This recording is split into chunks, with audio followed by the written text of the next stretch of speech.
Okay, as we know, we have a very special guest.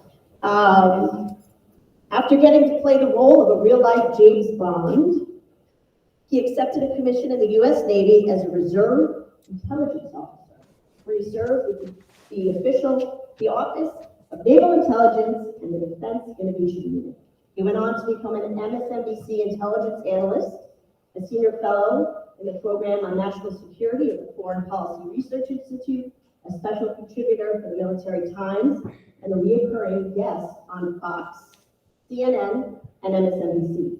He has briefed the House Permanent Select Committee on Intelligence, on Russian intelligence, collection tactics, and writes about the same as an editor-at-large for Newsweek.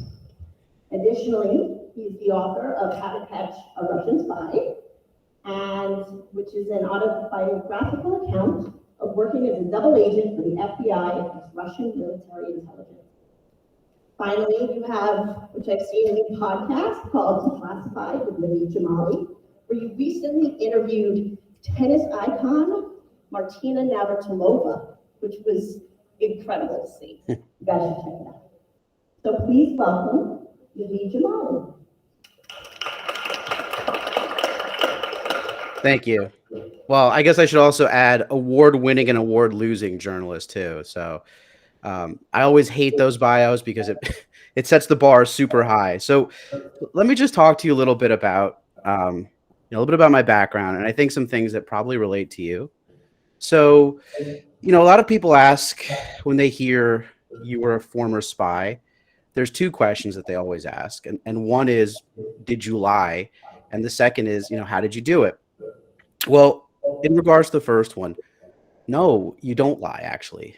And this is an important part of things, is that as you'll find when you get older and you start working in whatever career endeavor you take on, there's a big difference between lying and omitting the truth, or not disclosing everything, not being TMI. And that's essentially when it came to the Russians and working undercover. No, I didn't lie. I just didn't tell them everything. So I say this because the second part of how I actually became a double agent and how I worked undercover, this is sort of, I think, what I want to talk to all of you about. As my name implies, Naveed Jamali, I can't trace my lineage back to the Mayflower, right? I'm a first-generation American. Both my parents were immigrants. My mom from France, my father from Pakistan. And for some of you who have grown up in this sort of similar world, you'll understand this. When you're an immigrant, when you're the child of immigrants, you don't really belong to any one group. My mother is French, father's Pakistani. To make matters worse, I'm a biracial product of a biracial relationship. So 50-50 on each side, not to mention that I'm the first of my family born in the United States. It makes it for a very confusing time. And it means that growing up, especially growing up in Westchester, I was, whatever school I went to, I was usually the only person of color, one of the few persons of color in that, in that school, in that grade, in my cohorts. And it creates this sort of identity where your goal is to try to find a way to belong. Now, that actually has a huge tie-in to the Russians, is that growing up, as a matter of necessity, as a matter of survival, I learned that I could belong to any group that I wanted to. I couldn't quite be like the president or the head of it, but I could belong. Like the joke I would tell is if there was a group dedicated to the overthrow of Naveed Jamali, I could probably join. I wouldn't be the president. I'd be like a secretary, but I'd get in. And that was like a skill set that I learned growing up. All right, so fast forward to September 2001. Again, first generation American, identity is a big, big thing for me. There's this attack, and it's hard to describe exactly what that moment felt. But for me, it was this really strong pull to serve. And I found this program in the Navy, applied, and didn't get in. And for me, it was, I didn't want to admit defeat, and it was something that I wanted to accomplish. I felt like I was working at Harvard at the time, felt sort of aimless in my pursuits. So I decided to apply again. And the stipulation was if you apply again, you just have to show some sort of change, some sort of growth. So my parents had this relationship through their company with the FBI and the Russians, specifically Russian intelligence. Now, before I tell you the remainder of my story, I'm going to tell you a little about my parents and how they got us into this. My parents started a small federal contracting company, and their company supplied, like to your library, we would supply books to your library, but it was for the federal government, so State Department, so embassies, consulates abroad, um, military bases, the books, West Point, Annapolis, all those books that those institutions would procure for their students, for their libraries, would come through a contract, and that was my parents' company. Well, in the late 80s, a man walked into their office, their Midtown office, their Columbus Circle office in Manhattan, and said that he was Alec Tomakin and he worked for the Soviet mission to the United Nations. And he said he wanted to buy some books. And there were books that were like boring as all hell, books on like nuclear disarmament and like sort of political stuff that probably no one has ever read. And my father was excited because it was free and easy work.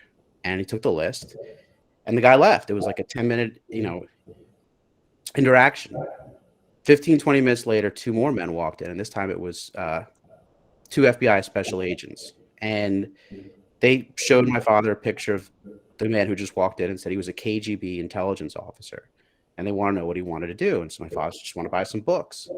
Long story short, that exchange set forward a couple of things. Most importantly, it set forth the relationship with both the FBI, the KGB, and then when the Soviet Union collapsed, the GRU, who took, replaced the KGB. Same people, just same salads, different dressing. Same people, just a different business card. And my parents. And if you fast forward back to September 11, 2001, and not getting into the Navy and wanting to find some sort of way to enhance my application for a second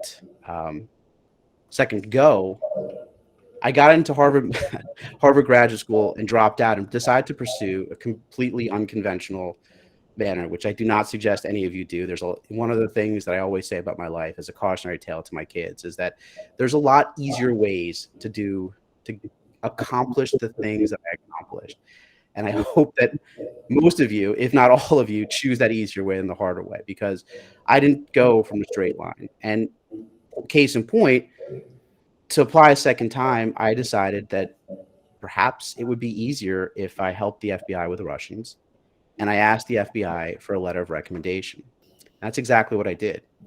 So for 3 years, my job was to sit and meet with a Russian spy.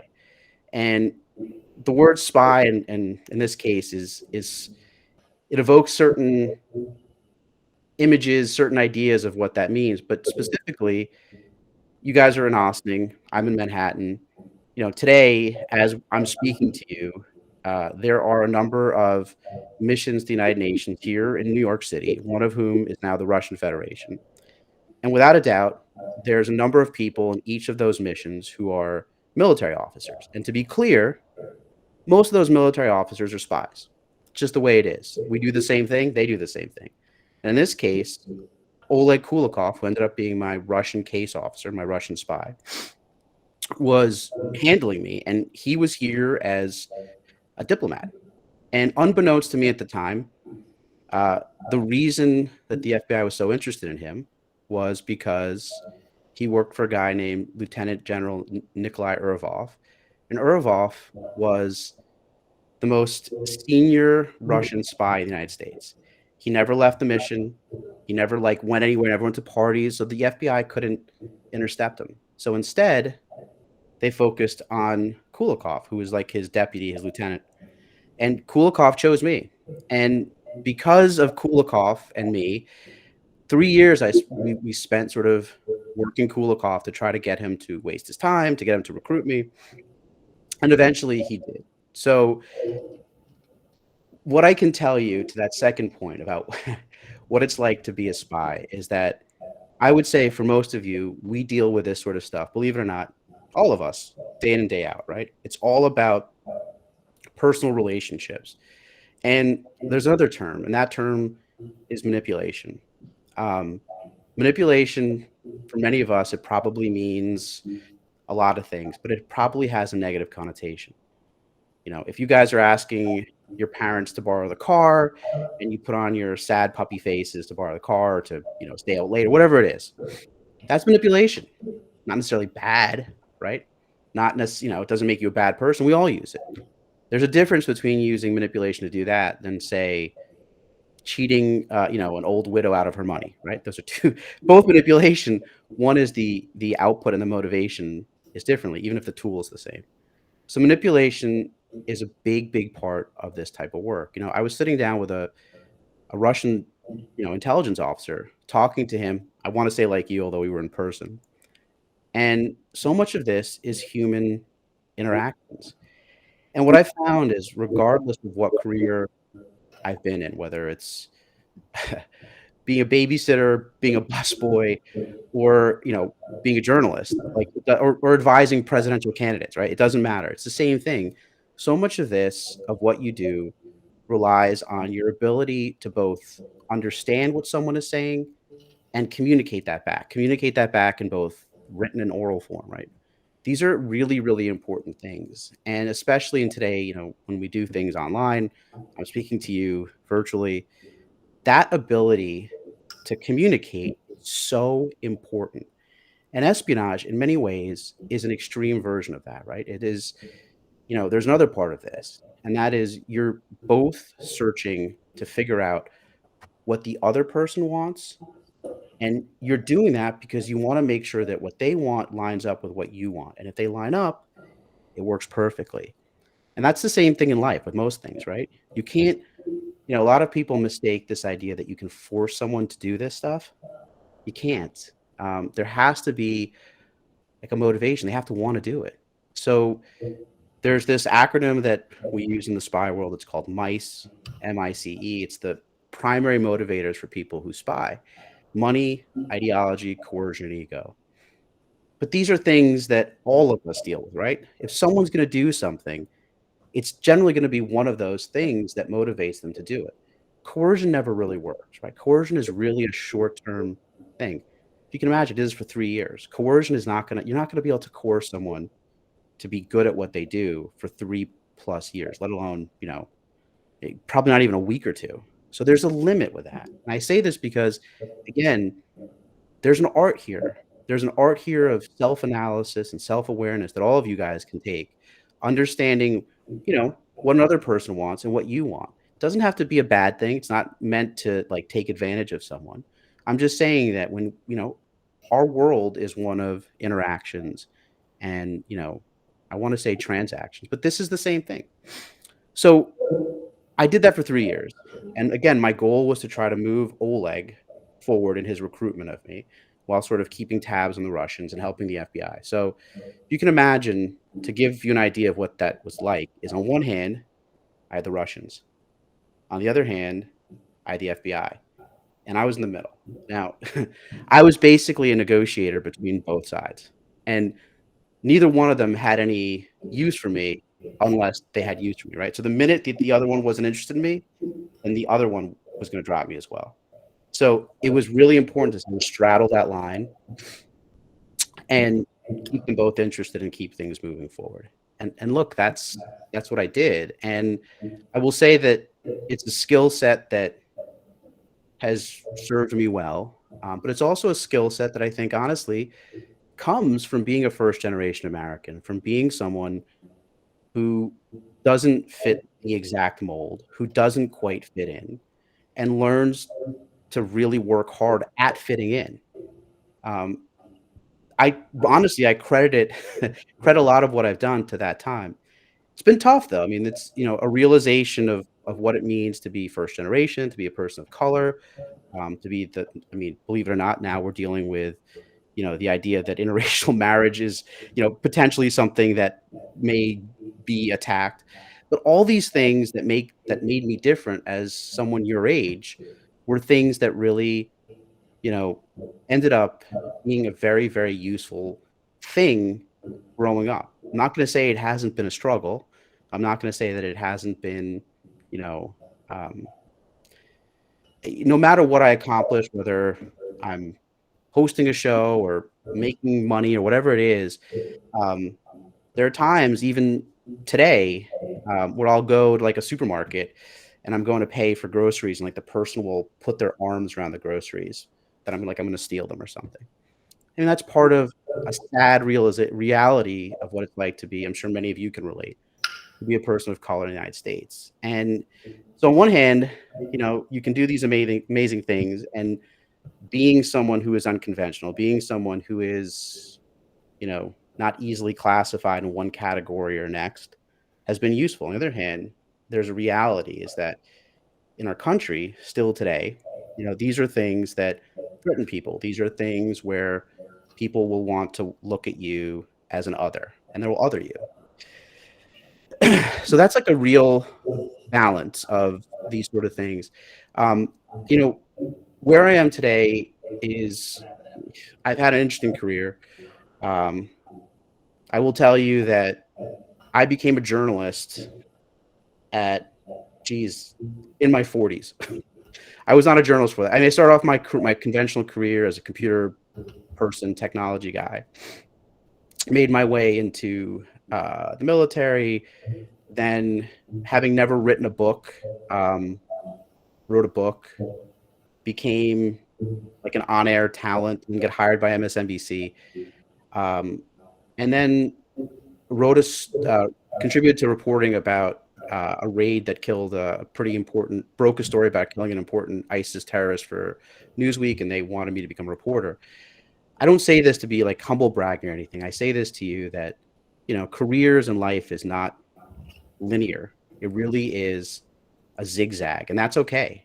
It's okay to sort of start one thing, try it, realize you don't want to do it, and go on something else. So I say this because, I hate like banana bread, but I would have never known if I had tried banana bread. I know maybe that's a stupid example, but there's a lot of things, going into college and taking certain courses. Uh, I know that those are not things I want to study. So as I wrap this up, and I want to turn this over to give you guys some questions, I think it's important to say that I leave you with two things. First and foremost, vote. Register to vote, not just presidential elections, but local elections.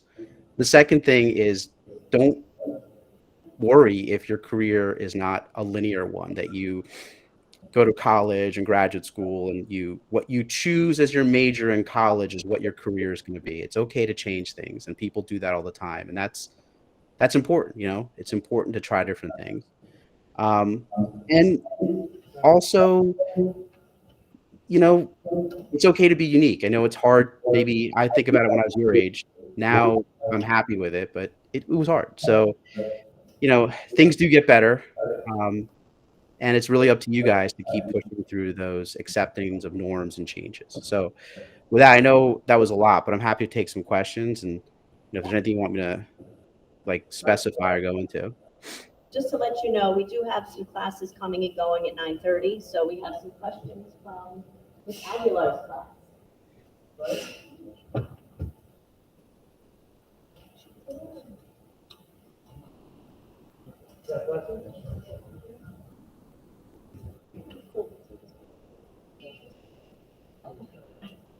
Any questions?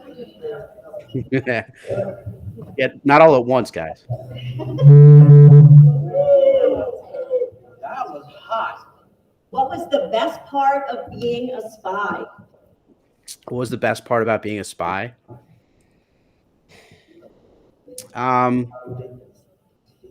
I think it was just getting to be, pardon my French, an asshole to a Russian, intelligence officer. Like, to really be harsh with him and not take any crap from him.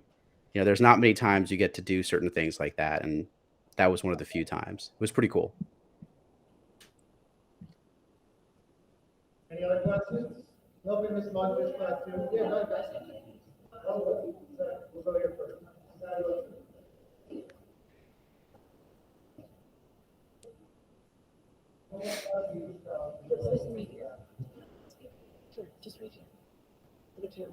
Hello. Hello. Thank you so much for being very linear with the fact that we shouldn't have a career path that should be so straight. Because personally, I'm not going to follow a career path, and you ended up great. So I believe in myself. You will too. Go ahead. It is important. It is a really important thing. But is there like a specific thing you want me to? I mean, if I could give a piece of advice, is that it's really, really hard at your age. I mean, there's just so much. I have kids that are a little younger than yours. It's so hard. The pressures for college. And you know what? Like I started off at Hunter. I transferred to NYU, and it was hard. But yeah, it's hard to believe it when you're 20. But there's a whole other world, and people have a lot of different careers, in their lives, and that's okay. And my actual question was, did you have to become friends with them? Did you have to With the Russians. you were like, damn, now we're not friends anymore? Did you have a connection? It's a really good question. That's a really, really good question. And the short answer is no. And any more than he was a friend with me. The last time I saw Oleg Kulikov was in 2008, and we were in this restaurant. And I knew it was going to be the last time we met. And he had just promised me that I was going to have a retirement account, and they're going to throw me this big, big party and like all this other stuff. And like all this money, and like I was going to be the most important person in the world to them. And then we crossed the street, and like the FBI essentially arrested me in front of him, and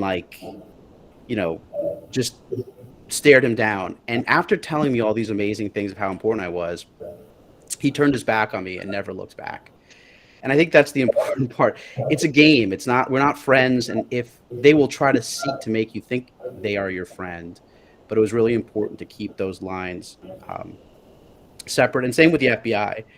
They wanted me to do a specific thing. And if I was doing it because I felt some sort of obligation to them, they would have the upper hand. So it's a really good question, really intense thing about leverage and, manipulation and psychological manipulation. But to answer your question succinctly and shortly, no, we were we were never friends. Thank you. Sure. Everybody wants to know, where did you do most of your spying? Where did it take place? It was all in the U.S. It was all in New York. And one of the things that when I wrote this book, people kind of hemmed on is that the Russians kept taking me to Hooters. So I went to Hooters in Wayne, New Jersey twice.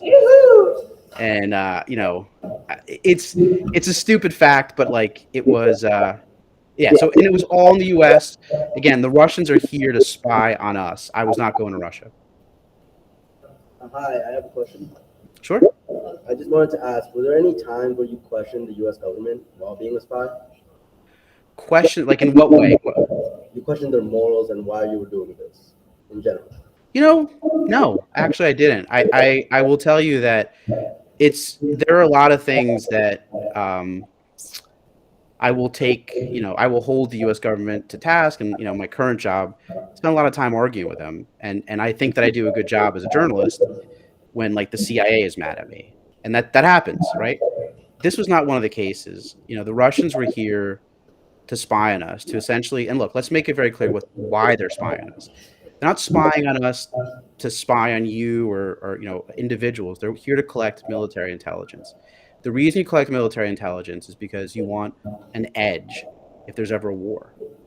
That's what the Russians were doing. They were preparing to have an edge if they ever went to war with us. And that's an incredibly dangerous thing to deterrence, to making sure that our country and the world, in fact, is safe. So, no, I didn't question what the U.S. government was doing. I'm not saying I didn't question how they were doing it, but in terms of stopping the Russians, absolutely not. There was no gray in this. This guy was posing as a Russian diplomat assigned to the United Nations, and his only job was to spy on the U.S. So no moral qualms about that at all. Good question. Any last add-on before we come on? Come on. Right here. All right. So Hi. hi. Was there any time you were in great danger or like you're in great danger of being like compromised or something like that? That's a good question too. You know,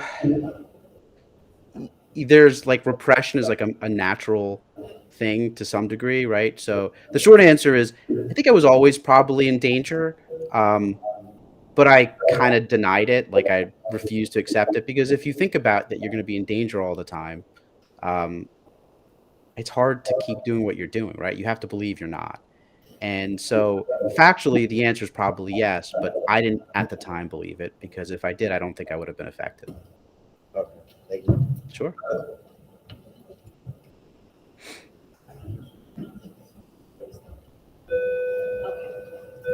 Now we're just going to take a short break. Sure.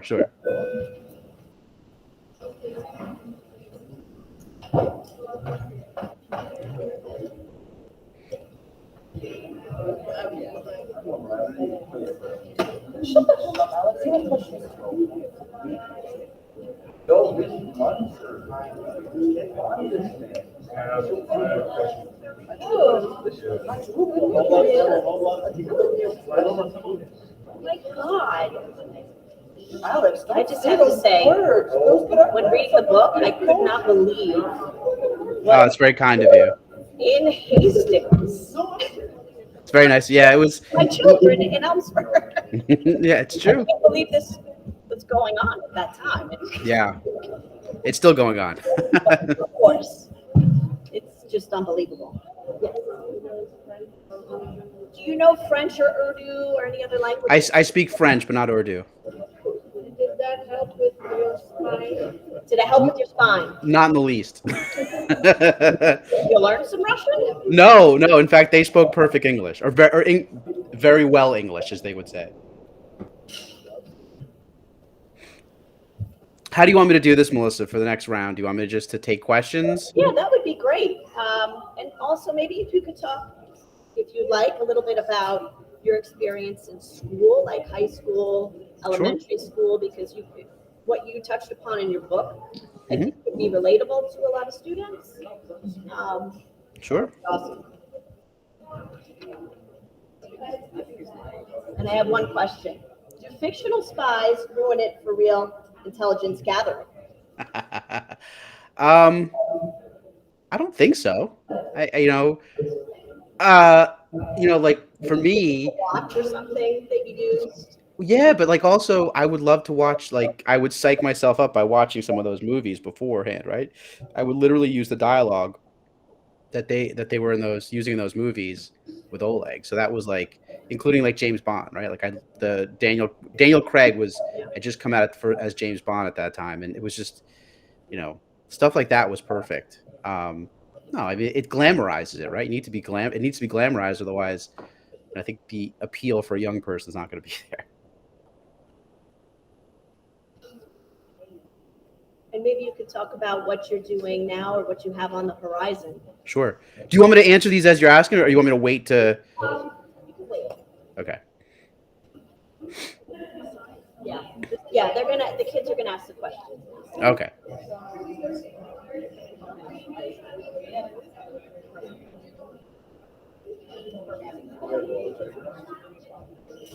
So they're gonna ask you questions. Okay. Hi, Naveed. I'm Mrs. Munzer. Hi. How are you? Good. This is my class, SUNY. Now we're actually a news literacy class. Okay. The curriculum is based on Stony Brook journalism program. Okay. They have a bunch of questions. Well, they can, if they hop onto Twitter, they can follow me arguing with Jim Sciutto of CNN real time about this. Hey, guys. Yeah, they love arguing. I can tell you a lot of things about the media. Yes, we want to know everything about your experience with the media and bias. And they have a Sure. Bias in the media? Stop it. That can't be real. Well, where do you get your information? Where do you get your news, Naveed? From the streets? No, I don't know. It's a fun. Do you want? I'm happy to answer that. Is everyone here? Because that's a good question to talk about if you guys want. Are we ready? It's about. Or like you want to wait? I mean, I don't have any other. I can wait a few minutes. That's a great question to start off with.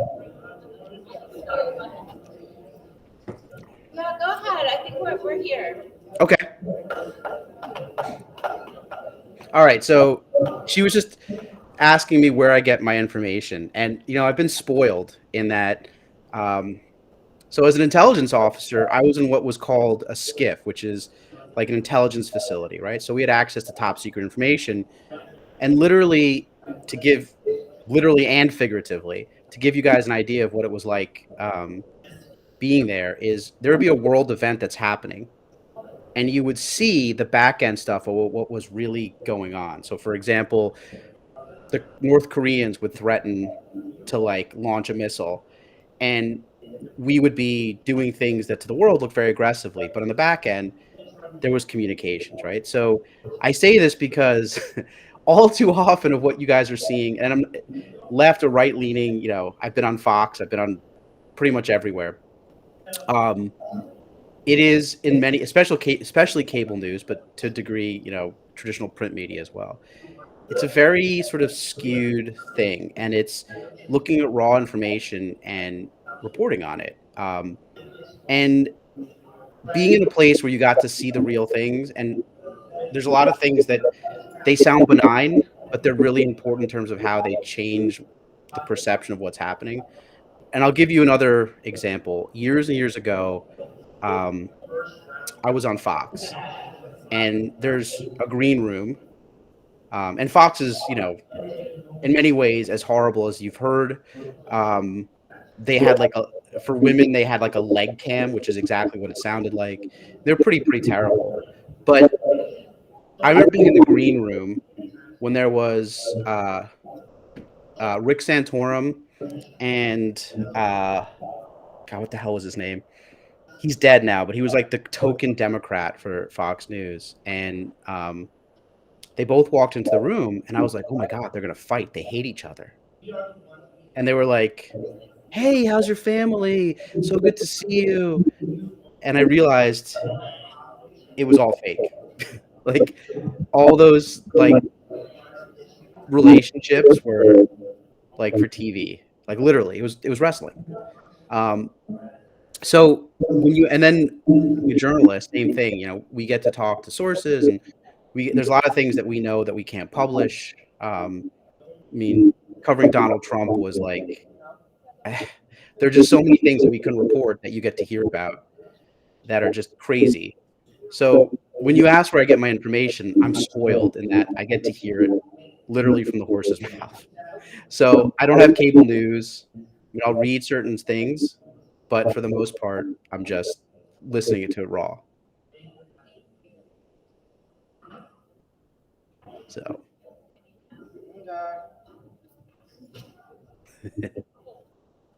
Oh, God exists now?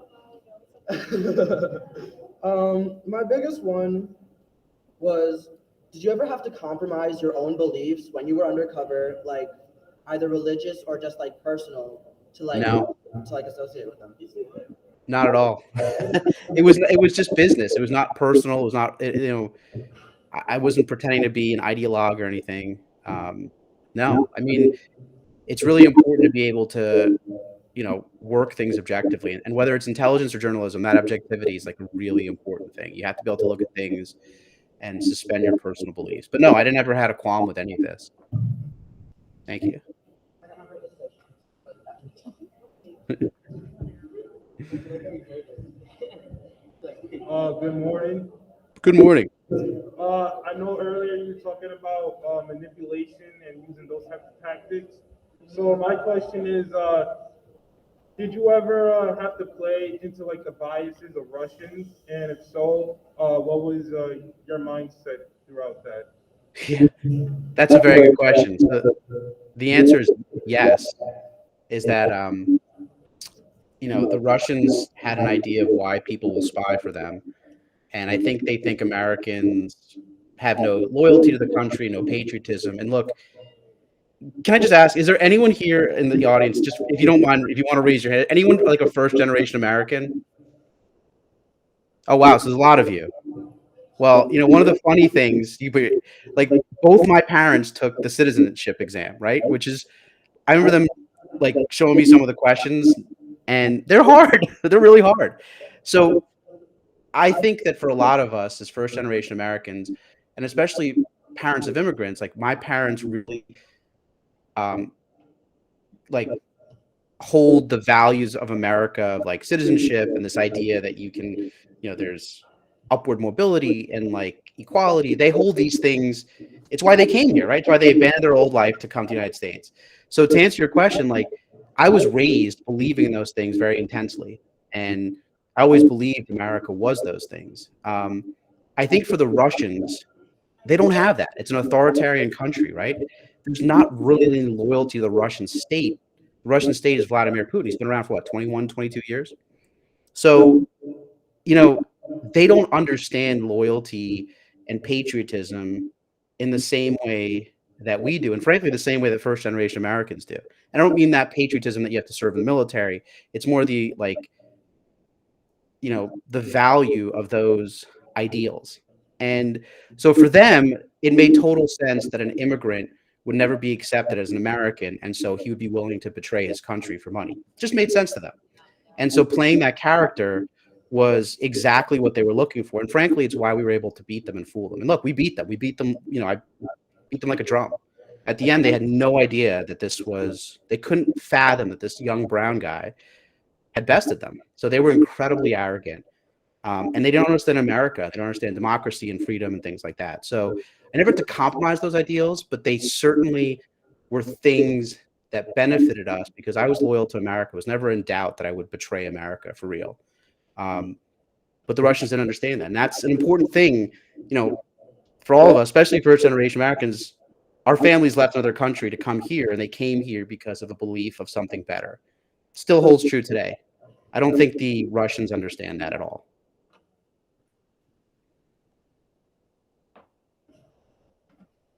After your experience, Naveed, do you sympathize with Russian civilians? That's the question now. Sympathize with, sure. I mean, look, people are people, regardless of what country or what ethnicity or where they live, right? They're always the ones that get screwed on these things, whether it was, Iraqi civilians, whether it's Ukrainian civilians, whether it's Haitians, right? Trying to come here after natural disaster. Of course, you sympathize with the average people. You don't hold them responsible. It's terrible. But, the Russians, again, Russian people have never understood freedom in the same way we have, just because they've never had it. And I don't say that as a fault. I say that to imply to all. Look, I'm incredibly critical of our government. I'm incredibly critical about a lot of things. But our country, as its ideals stand, are pretty darn good. A lot of countries don't even have the option of even moving to it. It's completely authoritarian. There's no democracy. There's no social mobility. There's complete graft. So I feel bad for them. But I think more importantly, we should realize that this country has values that make us better. And it's worth, defending and fighting for those values.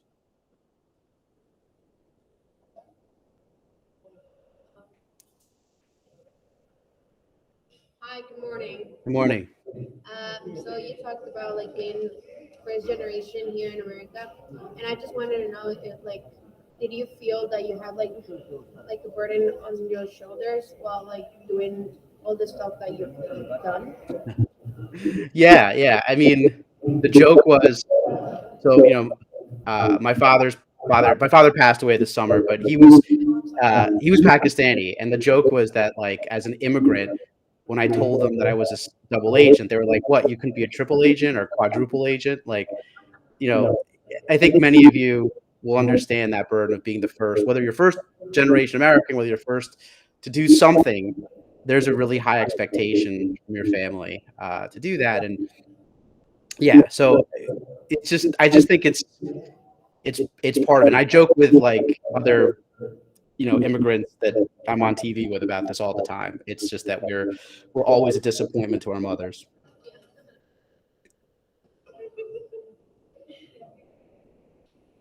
Hello, good morning. Good morning. I'm just wondering, how did it feel knowing that at any given time you would have been caught as a spy? Fantastic. It felt great.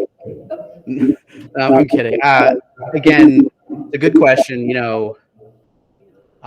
there's a natural amount of repression we all take to sort of not think about things. I had to take a lot of repression, right? Like I had to deny it all the time. So I didn't think about it genuinely. And, I will tell you again, as an older guy now, looking back as myself as a younger person, that repression is not a good thing, right? It catches up to you. So the short answer is I didn't think about it. Like I honestly, I was excited every time I did it. And that's what makes me really weird. It's not like a normal reaction to be excited to do this sort of stuff, but I was. And I think if I had worried, I just wouldn't have done it. It's a good question. Thank you. Thank you. All right, so Miss Marino tells me that you as a high school student might not have been like your typical, like you said, your path wasn't like the typical path to getting to where you ended up. But can you share for someone that doesn't like to maybe sit still or, dig into a textbook or something like that? Talk a little bit about that path and what led you to become like something, and how do these kids, find their way? Yeah. So, that was probably a pretty big thing for me. So when I went to Hackley for 2 years, got thrown out, or not thrown out, but was like told not to come back. And then I went to Hastings and graduated from Hastings. And when I graduated from Hastings, I didn't even actually graduate my high school class. I failed art, if you can believe that. And I had to take a summer course for art with like nude live drawing, which was like a total disaster. And I was able to graduate. So I went to Hunter, City University of New York, unmatriculated, hadn't applied to any colleges, eventually matriculated, and then applied to NYU and graduated from NYU. I don't say this, with any like, I don't want to make that sound positive because it wasn't. And a lot of it, honestly, had less to do with fidgeting or, it was really because at the time, I didn't realize this, but again, I was a person of color in an overwhelmingly white, I was in Westchester, for God's sake, at Hackley. It is really hard to fit in. And I found that like one of the things I would do was act out for attention. And in the end, it got me attention. It got me into these groups, but like my cohorts were all doing well in school. They weren't, doing this, and they were happy to have me as a sort of a class clown. So what I would say to you is that, it's like the prom, man. There's prom season. I can't think of anything. This is me personally. You guys go do your thing. At the time, the prom meant like the biggest thing. I can barely remember it, not because of any like, salacious activity, just because it's just so unimportant to me now. It's hard at the time at your age to understand that. And it's hard to understand about your future. But I will say that your generation is far, far more informed about things than I was at your age. And I urge you to stay informed, to stay, on top of whether it's current events or whatever it is that interests you. And also, it's okay to be different. And if people don't want to, it sounds so cliche, but if they don't want to accept you for being different, like, F them. Seriously, I don't know. I will tell you, Melissa excluded, like, it's pretty satisfying to get people who I knew many years ago who now like, oh, you have a book, you have a movie, what can you help me? And I'm like, I can't. Sorry. New phone, who this? I mean, it's none of those things matter, except what matters is what, makes you happy. And I encourage you to like focus on those things and find a way to make things that make you happy should be things you pursue. Alex, Carissa, Cole, Junior,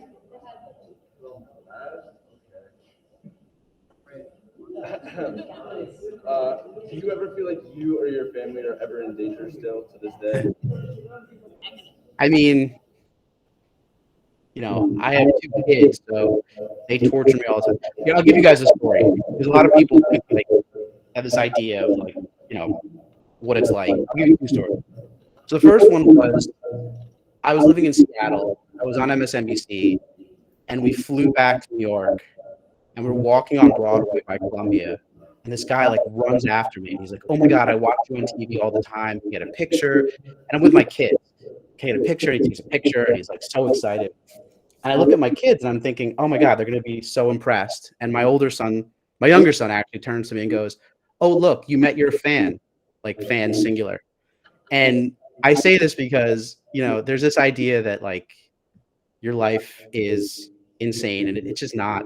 The second thing, but though, in terms of like the Russians, so no, I don't worry about my life being in danger, but I've had run-ins with the Russians, across the years since I wrote my book and went on TV and all that stuff, and including, people trying to like meet me in bars after giving talks and like all sorts of crazy things. And that's the extent of it. Like they're far more interested in just making me look bad. And frankly, they're probably not all that interested in me to begin with. So not really, although I'm pretty sure I probably couldn't travel to Russia.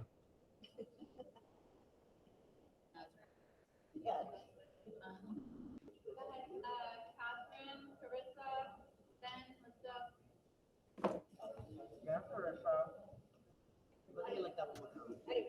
So, earlier you spoke a little bit about like compromise and how you weren't really afraid of being compromised. But has there ever been a time where you kind of felt threatened to the point where you had to take like a hiatus kind of from it, like take things slower? It's a good question. I never had a chance to like say no, I guess. So when I was a spy, no, there definitely have been times where, as a journalist, look, being a journalist is a lot like being a spy, because you talk to sources and you're trying to figure out what they want and what you want.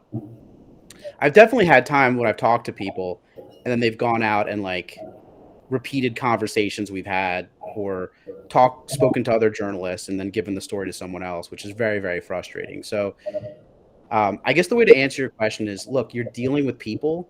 People are unpredictable. And on one hand, it's really exciting. On the other hand, it can be incredibly frustrating too. So, but a hiatus, man, the best hiatus I can say is I don't watch cable news. Like that was the best thing that I did. Thank you. Run away.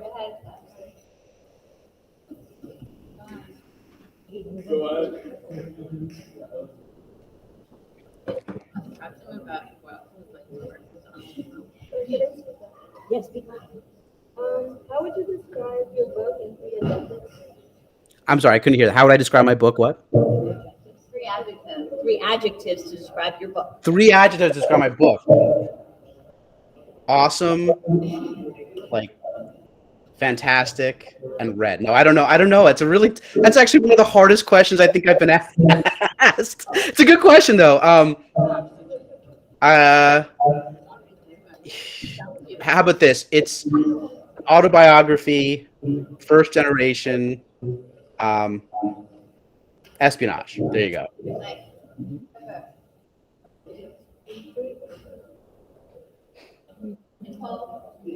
Ben. Yeah, go ahead, Guillermo. I'll answer for you. Like your side. Hey, while we're waiting, can I ask you guys a question? Yeah, of course. All right. How many of you guys are going to be first-time voters in the next couple of years? All right. How many of you intend to vote in the presidential election? All right. Keep your hands up. Keep your hands up. Keep your hands up. How many of you intend to vote in local elections? Good. So, okay, here's one thing. You can put your hands down now.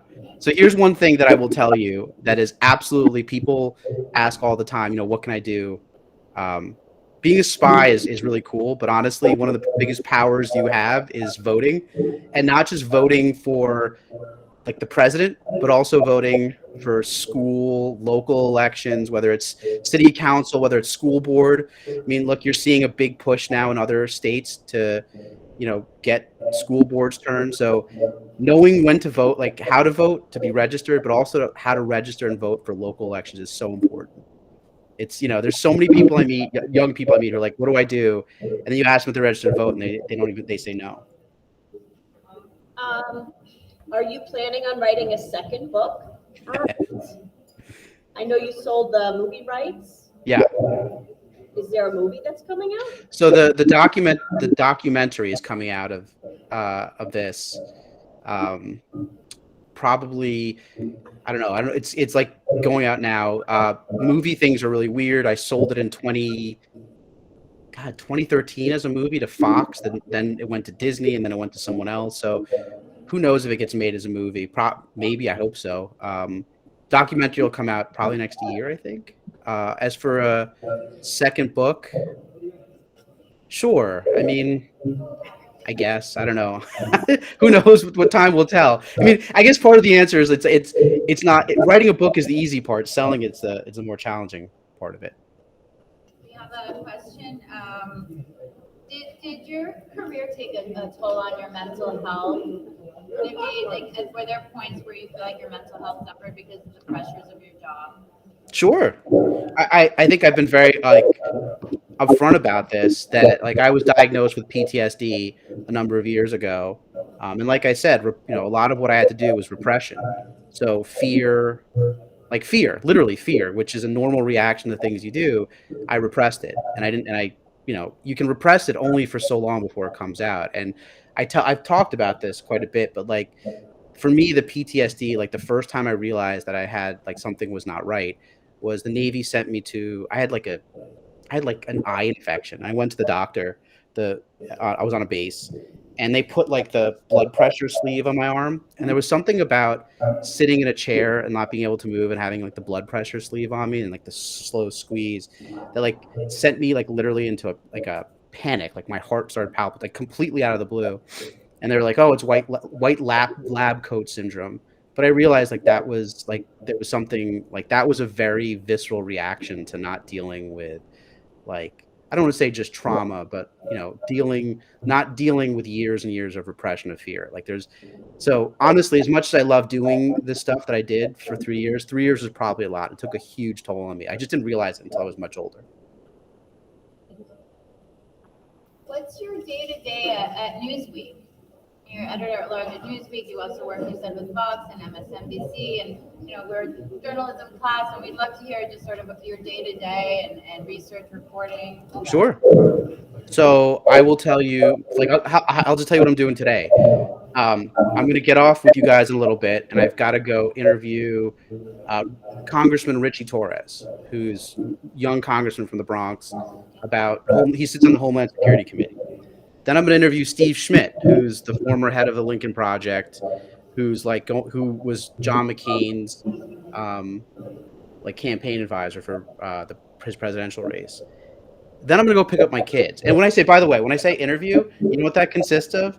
It consists of me taking my IFB, which is my earpiece off, putting on headsets, sitting at this computer, and doing using a different piece of equipment. So there's that. Then I interviewed the head of, not the head of, one of the, Jay Ellis. I don't know if you guys watch Euphoria, but he's in Top Gun. So I interviewed him, and that was really, so okay, a lot of really cool stuff, a lot of incredibly boring things where we'll be writing a story and it's like, can we say that? Wait, did they say that? Do we know that for sure? Are we hearing that from second or third hand? So there's that, and then there's just life. And then TV, they'll tell, I'm so over TV, but they'll be like, can you come on? And it literally, 90% of my stuff that I do is sitting in this room, right? So if you guys, Melissa will probably get this, but I get a 0 out of 10 for room rater because I have nothing behind me. And I'm like, F you, I don't care. I don't want you to have, I put nothing on my walls. And one time I put some on my walls, and it was one of them was a drawing by my kid, and people were like, "That's a terrible painting. It looks like a child drew that." I'm like, "They did. What the hell's wrong with you?" So my days are, I do all this stuff, have these really intense things where I'll have literally I've had the CIA call me up and be like, "We told you not to publish that story." I'm like, "That's not how it works." And then I'll go pick up my kids and I'll hear parents be like, "Are you guys going to the school fair?" So it's this extreme to this extreme in the span of 30 minutes. So yeah, that's my day.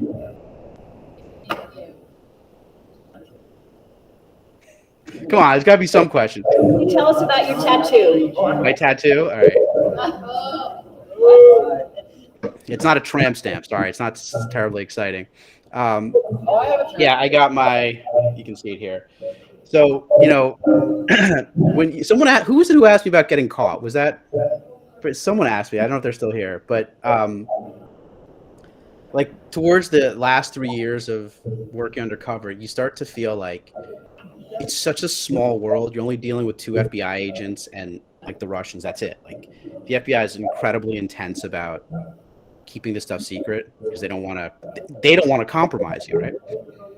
And I started getting a little reckless. So my code name that the FBI gave me was Green Kryptonite, and I thought it'd be really cool, like as a way of just being like F you, like kind of rebelling against the man, to get my code name tattooed on my forearm in Morse code. And of course, the Russians can read Morse code, so I had to wear a lot of long sleeve shirts when I met with Oleg. But yeah, like I can say that I have a tattoo that's like it's like a classified name because my code name is classified, but I don't think anyone's gonna do anything. So yeah, that's my tattoo. It's the only tattoo I have, unfortunately. Or is it? So Yeah. I know you probably had fun, talking with a lot of people before. So I want to know who is either your favorite person that you interviewed or probably the best interview that you had. Oh, man, that's another really tough one, man. You're asking really tough questions.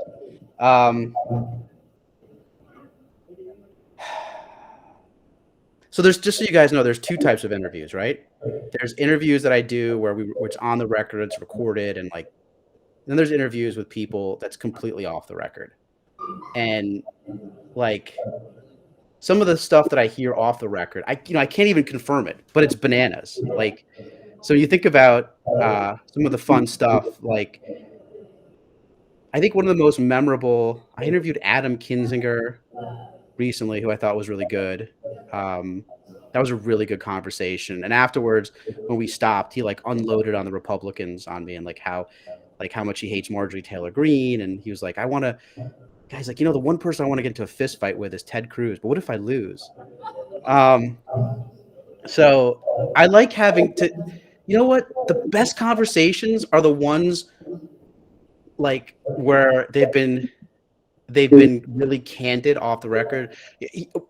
Walking into the studio with Eric Swalwell, if you guys know who that is. And at the time, Eric Swalwell, I ended up working on his presidential campaign. He's a congressman from California. You probably see him. You've seen him on TV, I'm sure, tons. He's around. And he was asking me, he's like, his wife was pregnant with their first kid, and it was me and him walking, and there's like a bunch of like producers walking into the studio, and he was like, "What's it like having a kid?" And I was like, Eric, I love my kids, but they're also assholes, and that's okay. And like everyone was like, "Oh!" And he laughed, and we've had a really good relationship, and ever since. But so to answer your questions, I think the best conversations I've had is when people are just being themselves. And you get to see really what they are. Unfortunately, you can't report on that. But yeah, a lot of these people are just, hell, even Tucker Carlson, who I can't stand. Like what he's like as a person is totally different from what he's like on TV. Can you tell us what he's like as a person? I mean, he's a dirtbag, but I have a really hard time believing he's like human. I'm sorry, say it again. And I have a hard time believing he's human. Could you convince me? I'm not gonna try.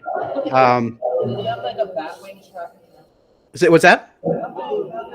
They're bad. Yeah, look, all these people, like, you have to understand that, like, when he says something that's outrageous, like, he wants, on one hand, he's appealing to people who like that stuff.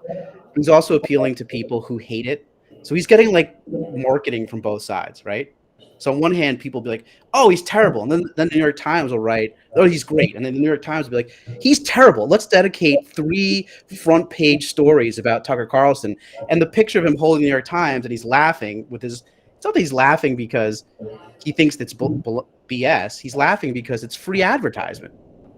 So it's all about money and So Tucker Carlson has no soul, but he also is smart in that he knows what sells. I mean, he's still the most watched TV show out there. And what he says sells both to people who like him, but also equally to people like us who hate him. And the thing that we do is we give him our attention and our clicks. So, and that translates to dollars. So he's the one who's winning, unfortunately.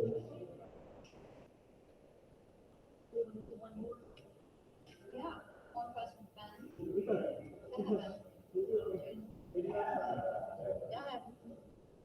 You could ask another question. Go ahead. All right, one more.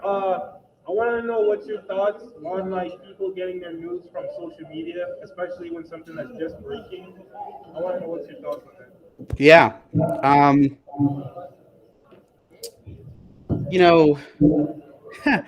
Let me another hand raiser. How many of you guys watch cable news?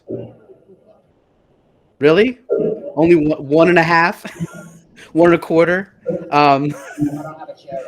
Yeah, I understand. How many of you guys read like the New York Times or Washington Post? Okay, a little better. How many of you are on like get news from like Reddit or Instagram stories or things like that? That's like a lot of them. Yeah. All right. Can I ask the ones of you that didn't raise your hand at all, like where do you guys get your news? Just out of curiosity. Snapchat? Okay. TikTok? My mom yelling at me through the window. Your mom yelling at you through the window? Where does she get her news? Also from TikTok? No, Spanish News 91. Spanish. There you go. See, so she's getting her news from some news source. So, shameless plug. I also have a TikTok account, and it's been really interesting because, of course, right? I do all the dances. I think it's not what I think. Whether people get their news on social media, the reality is that they do. So, if you're like anyone who watches cable news is probably 35 and older, on average, or probably even older than that. So if you're gonna reach people, you can't. You have to be on social media, and you'll see like all. I mean, okay. Here's a question for those of you who like get your news on TikTok. Jesus. How many of you follow like the Washington Post and other news outlets on TikTok? Do you guys do that? The Washington Post guy is pretty good. Well, there you go. I mean, I think your generation is going to consume news in a different way than mine is. So I don't have a problem with it as long as it's responsible, right? The danger is that when someone comes out and says that like lizard babies are voting in the Democratic primary and they have proof of it, and that's somehow put equally with like an actual reporter, that's the problem. Yeah. I have a question about how do you really figure out what's true and what's not true? And how do you evaluate? On news, you mean? Like when Yeah, on everything. Yeah, that's a really tough question. Have you guys done any critical analysis in school? Is that something you guys? Every single day. Every single day? Well, that's good. That's good. You need more of that. I've been wrong before about listening to stuff that turns out to just not be true. I think critical analysis is part of it. News outlets, as a journalist, we have standards, right? Like we can't, if the guy in the Levi's sweatshirt tells me something and he says the guy in the striped shirt sitting next to him is like, has $1 million on him. How do I verify that? So one person told me that, and I can tell you that he did in fact tell me that, but how do I know that that person has $1 million on them? And that's really, really hard. And that's why I say there's a lot of stuff that we hear that we don't report because it doesn't meet the journalistic standards. So again, regardless of where you get your news, like what platform you get your news, if it's the Washington Post on TikTok or IG, or I don't know if they're on Snapchat, but wherever, they still have to meet those journalistic standards. So that's a really important thing to understand, is that I can't just say stuff on Newsweek without like validating it. So still the conventional news outlets are your best like level of news. Now it doesn't mean there's not biases. Like the Buffalo shooting, a lot of places would say that it was an 18-year-old teenager or 18-year-old boy, but then they'll describe someone who was shot by the police who's black as an 18-year-old black man. So there's always biases, even those small distinctions. So being aware of those is also important, but also understanding that, listen, we give our media a lot of crap, rightfully so, but truthfully, they are pretty good at being we're held to, we're held to journalistic standards. I think there's someone in the back. Do you have a question?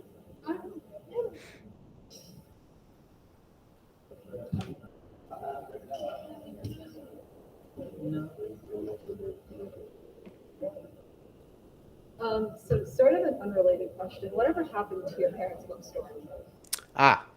So it was in 2008. We kind of wound it down. I ended up going to work for like a corporate place. They retired. The idea of everyone buys their stuff on Amazon right now. So even the federal government. So it kind of one of those things. It's like being a truck driver or a toll booth operator. It sort of hit the limit of what you could do in terms of competing with big companies. So the business, we just shut it down is the short answer. So kind of a follow-up to that, you mentioned before that the Russian spies would come to your parents' bookstore and buy order books. Was there any correlation between the books and the plans? The books and what? Sorry. Their plans. I'm sorry. I couldn't hear the last word. The plans. The plan. Yeah. That's a very good question. Yes, I'm sure that the Russians were ordering very specific things, and there was probably someone in Moscow who was saying, "Hey, we need these books on this stuff," and they'd give it to Oleg, who would give it to me. So it was all they were using those books to collect intelligence. The saying was that by the U.S. knowing what the Russians wanted, that in of itself was intelligence, because we could say, if they're trying to figure out how to use this type of metal, then they don't know how to use it. And so that's information that we now know. And so they were, it's why they were doing it through my parents and through the company, because they believed that information of what they were looking for was safe, that no one else would know about it. Thank you. That's a good question. I have a question. What content specifically were the Russians trying to look for? I wish I could tell you it was something super, super, super, super exciting, but it went from maps to theses from on radar waves, and just it wasn't give us the list of all the top secret agents the CIA has. It was more things on military documents on projects, and I got to be honest with you, I never looked at any of it and was like, oh my God, this is so cool. It was just really boring stuff. But I guess the boring stuff is really important to them. Thank you. Sure. One more question, and we'll wrap it up. One more. Sorry for racking your brain a lot, but I know you, since you have some information on when it comes to Russians, so what do you think is going to end up happening with the Ukraine war? Since with all So I can tell you that we wrote a story that the CIA, and when I was talking about the CIA being really pissed, right? We wrote a story about drones, and the CIA for the last 20 years has had a drone program that's killed Iranian generals. It's been a very effective drone program. And the thing to know about the CIA is that there's the Department of Defense, which is the military, which in order to get involved in a foreign country, there's a whole set of congressional things that have to happen. The CIA only has to have what's known as a presidential finding. Presidential finding is completely classified. It's by nature secret. So we've long suspected that the CIA is very heavily involved in the fighting in Ukraine. And why wouldn't they be? That's why we have a CIA. So we wrote a story about drones that were being used in Ukraine, and who can say who's flying them? It could be someone in Las Vegas.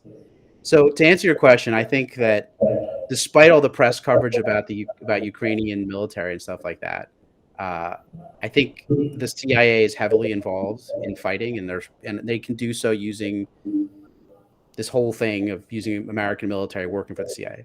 So I think our goal, I think the Russians they're going to continue to be bled, but in the end, like, listen, there's a reality, and this is the part where, like, you go away from Twitter, go away from, like, Ukraine was not allowed to join NATO because no one wants them to join NATO. They don't want to piss off the Russians. Are we really going to go to an expanded war over Ukraine? And the answer is no.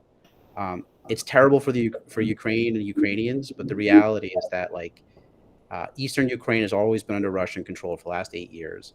They're probably going to lose that piece of territory. And, what is now the rest of Ukraine will become Ukraine. So I think that there'll be some. I don't think the Russians are going to be able to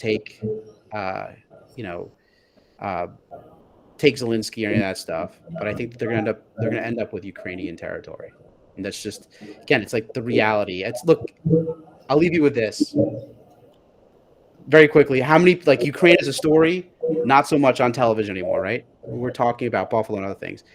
People have a short attention span. So Thank you. Thank you so much. you got it, guys. And don't forget to vote. Register to vote. Please register to vote. All right, guys. Thank you. Thank you. Bye. Great talking to you. Likewise.